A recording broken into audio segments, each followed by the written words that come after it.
Welcome to my channel. If you like my videos, then kindly subscribe, like and watch. Thank you.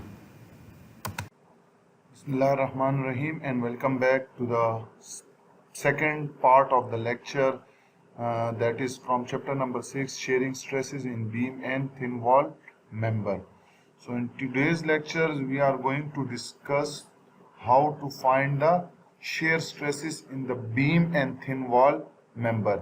In our part first, we discussed how to find the shear force, that is delta H is equal to Q into delta X, where H is the horizontal shear force, Q is shear flow and delta X is the length. And we also discussed Q is equal to VQ divided by I, where V is shear force, Q is the first moment of inertia about neutral axis, and I is the second moment of inertia about the neutral axis. So in this lecture we are going to find out shearing stresses in the beam and thin wall member.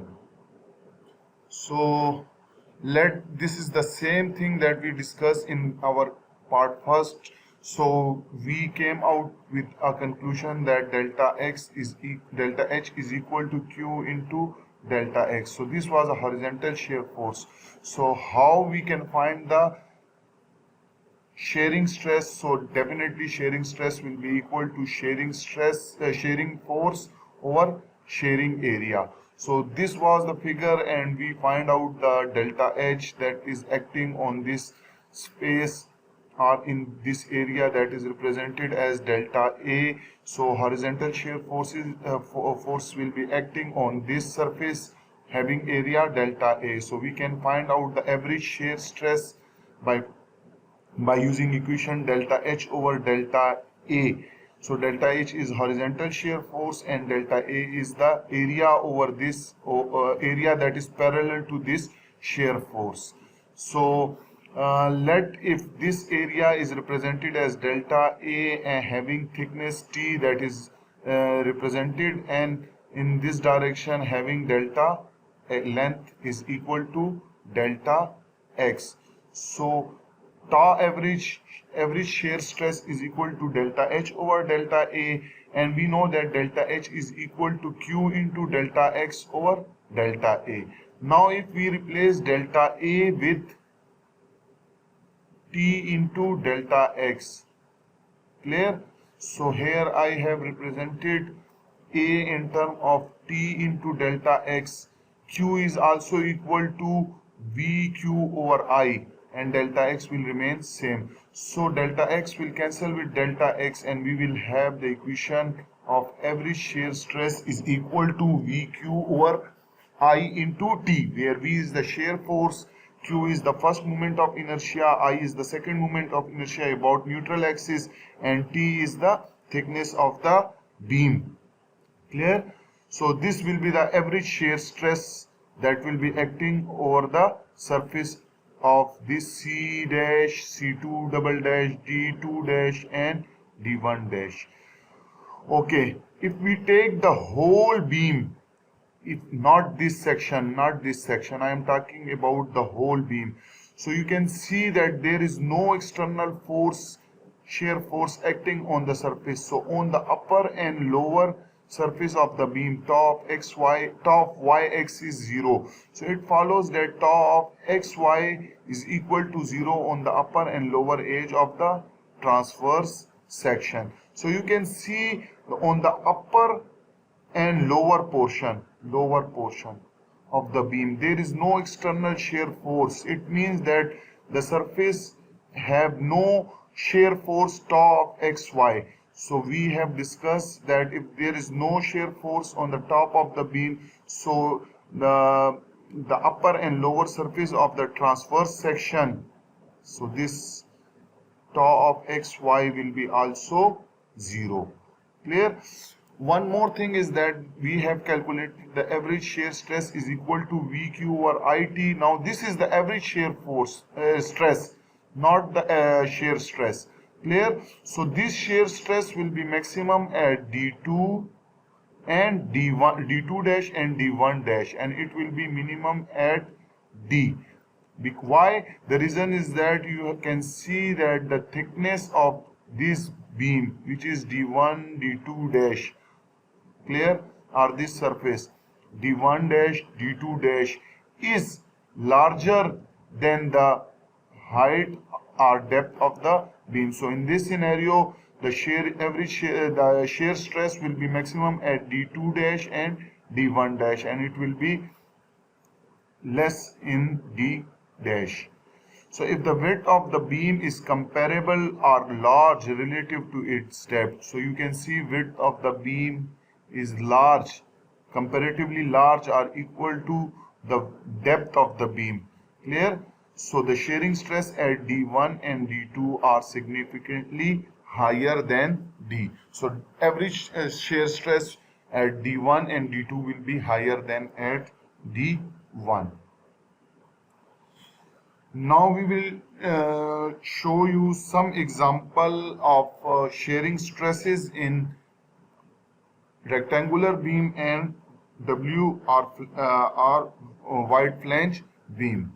So you can see that we have a rectangular beam shown in this figure, clear. Let the breadth of or width of this beam or thickness of this beam is b, and total height of this beam is h, clear.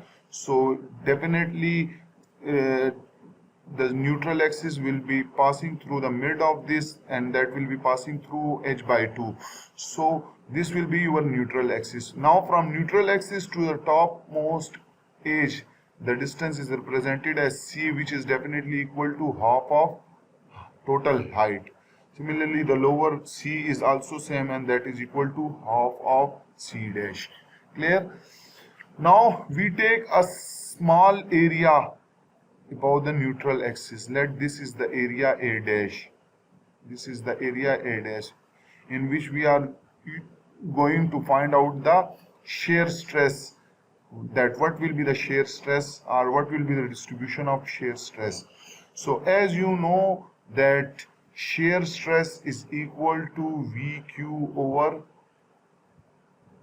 I into T. So in this case, this T is equal to B, so it will be equal to VQ over IB. Now we have to find Q for this beam. Q is the first moment of inertia of this section A dash. I is the moment of inertia of this whole beam, rectangular beam, and B is the breadth.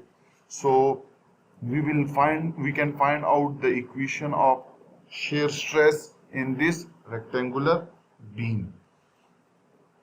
So as you know that this Q, which is the first moment of inertia, is equal to A into Y dash.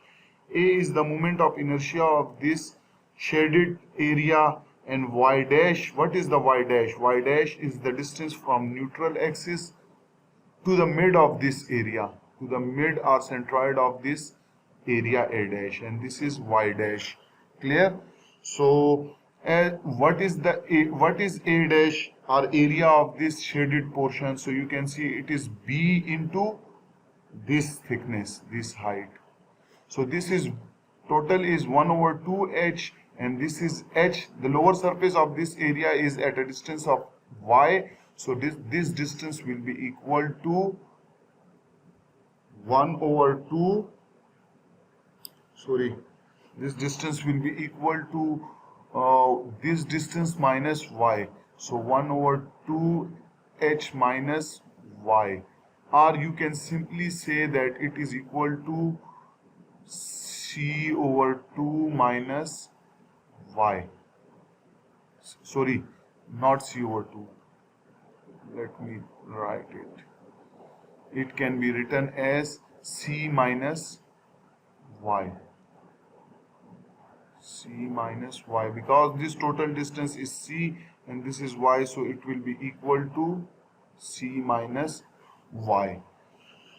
So area is equal to B breadth, this breadth, and height is equal to c minus y. Now what is this y dash? Now this y dash is this distance, and it is equal to y plus this distance. So we can write it as y plus c minus y over 2. If you solve this term, so this term will comes out to be, let me write it, b into c minus y, and this term will come out to be 1 over 2 c plus y. Clear? So this is the first moment of inertia of this shaded area A dash, which is equal to b into c minus y into half of c plus y. Now what is the moment of inertia of this whole beam? And we know that moment of inertia of this whole beam is equal to 1 over 12 bh². Clear? So you can see that 1 over 2 h is equal to, total h is equal to 2c. Clear? So it will be 2c, so instant of this will be equal to 2c whole cube, and we will have I is equal to second moment of inertia about neutral axis comes out to be 2 over 3 bc cube. 2 over 3, this is 12, 2 over 3 bc cube. This is the second moment of inertia. So we have q, we have I, you can put it in this equation. So when you put it this equation and when you solve it, so you will have tau of xy, or this shear stress will be equal to 3 over 2 into v by a into 1 minus y square over c square. So this is the shear stress that will be acting on this beam, and it is written over here. Why it is tau of xy? So you can see this is, let me delete something so you can see that this is z-axis, this is y-axis. So this space is again this will be the x-plane and in the direction of y. So this shear stress will be tau of xy. So this tau of xy is basically written as vq over ib, and that is equal to, after further derivation, we come out with a formula that is equal to 3v over 2a into y 1 minus y square over c square. Now this shear stress is a second degree equation. You can see it depends on y square, so it will be a parabolic.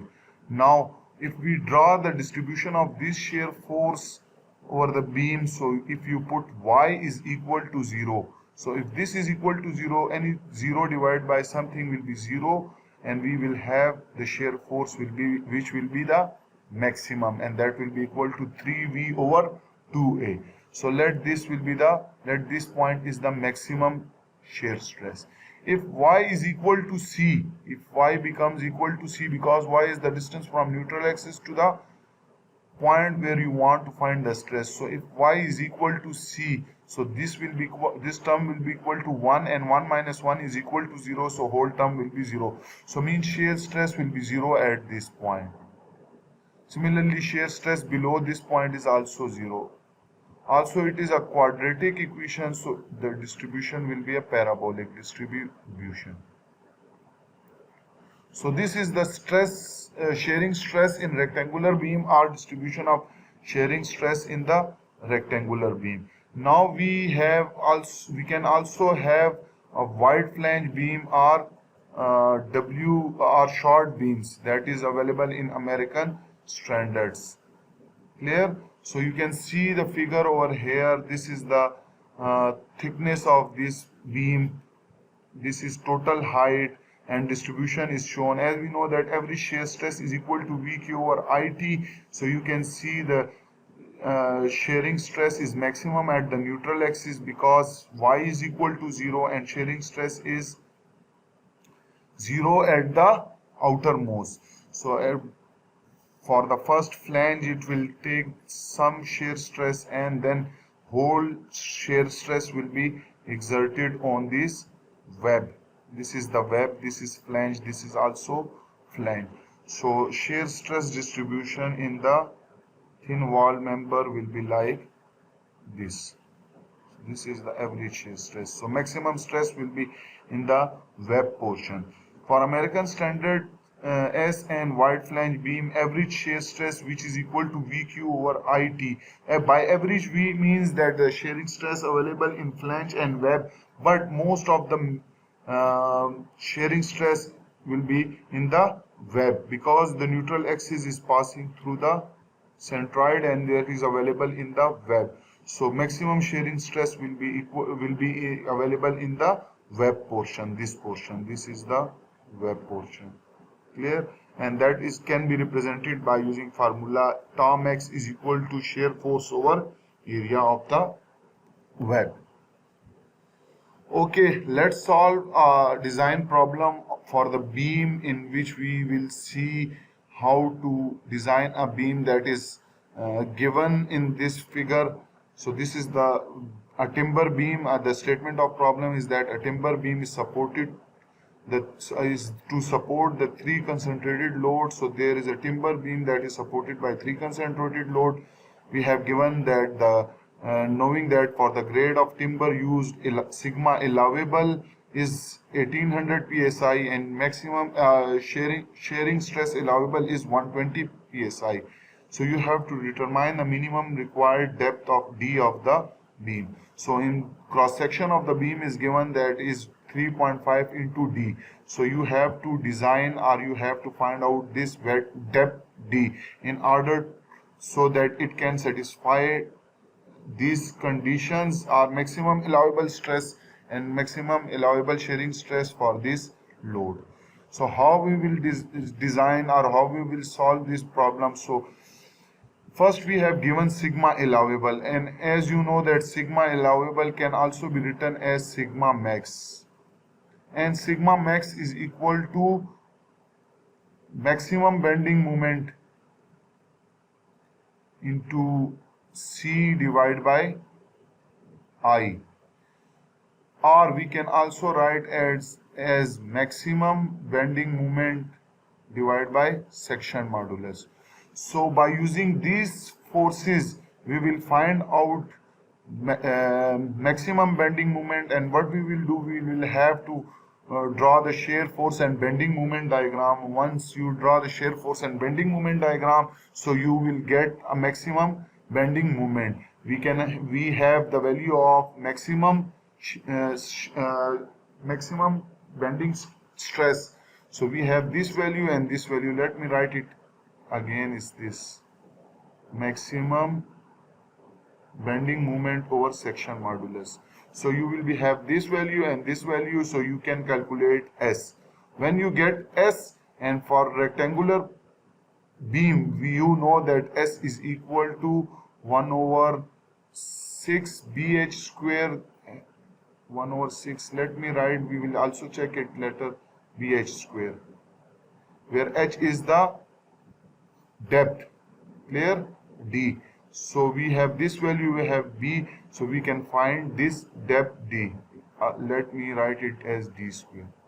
So we can by using this method we can find the depth. Also second, we will find we have given tau allowable, and that is equal to tau maximum. And this tau maximum is equal to VQ over I into T. So again here tau maximum will be equal to maximum shear stress. So maximum shear stress will be taken from the shear force diagram. Q can be calculated. I for the beam can also be calculated, and thickness is 3.5. So you can calculate the maximum shear stress. Again, so you have maximum shear stress. Q is the first moment of inertia cannot be calculated. So we have this, and for I, because I is the rectangular, so we can also calculate the value of area if we have maximum shear stress and maximum shear force. So let's move toward the problem and we will see. So first of all, you have to find out the reaction forces at point A and B, and I will not do that. You have to calculate it yourself. So you can see that these are the reaction forces at point A and at point C.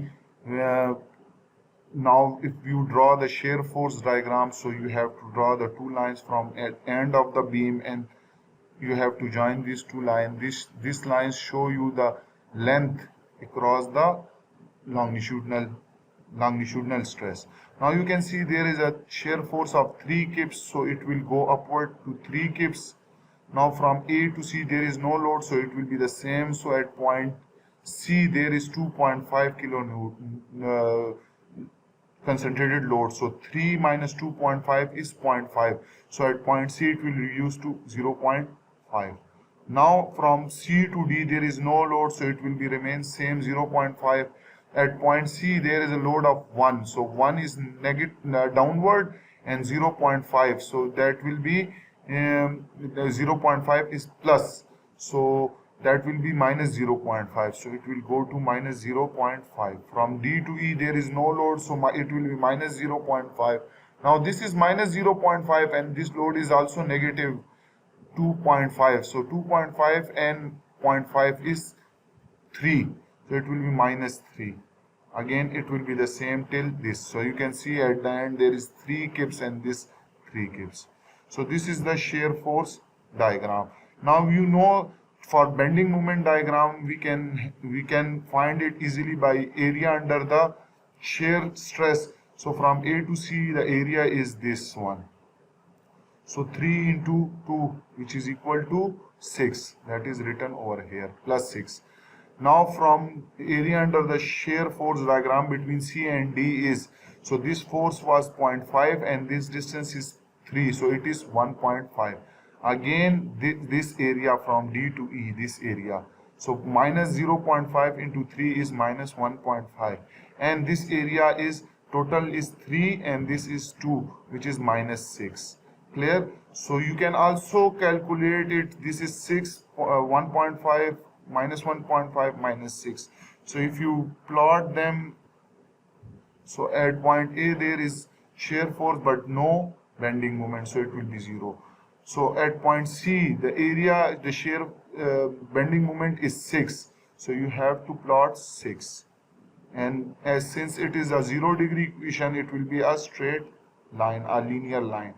Now at point from C to D this is 1.5, so this was 6 and this is plus 1.5, total will be 7.5, so you have to plot 7.5, and again the line between C and D is 0 degree line, so it will be, the bending moment will be the linear equation. Now when you move from here to here, so total is 7.5 minus 1.5, so it will be again 6, so it will be 6. Now it is the 0 degree line and it is negative, so it will be in linear line but slope will be decreasing. Similarly from this is minus 6 and this is 6, so it will be 0. Minus 6 plus 6 will be 0. So from this diagram, this is the bending moment diagram. From this diagram we can see that the maximum bending moment is equal to 7.5 kips and the maximum shear force is 3 kips. You can see this is 3, this is 0.5, this is minus 0.5 and this is minus 3. So maximum shear force is 3 kips and maximum bending moment is 7.5 kips into foot, which we have converted into inch, so that will be 90 kips into inch. Now we have given the maximum, we know that allowable stress is equal to maximum bending moment over section modulus. So maximum bending allowable stress was 1800 psi. Maximum bending moment we find out in previous slide, that is 19 to 10 to the power 3 lb into inch, and section modulus is equal to 1 over 6 bd square, because this is the depth section modulus. So you have, when you put the value of B, which is 3.5, and divide it by 6, so it will be 0.5833 into D square. So again D will be here and this 1800 will come down.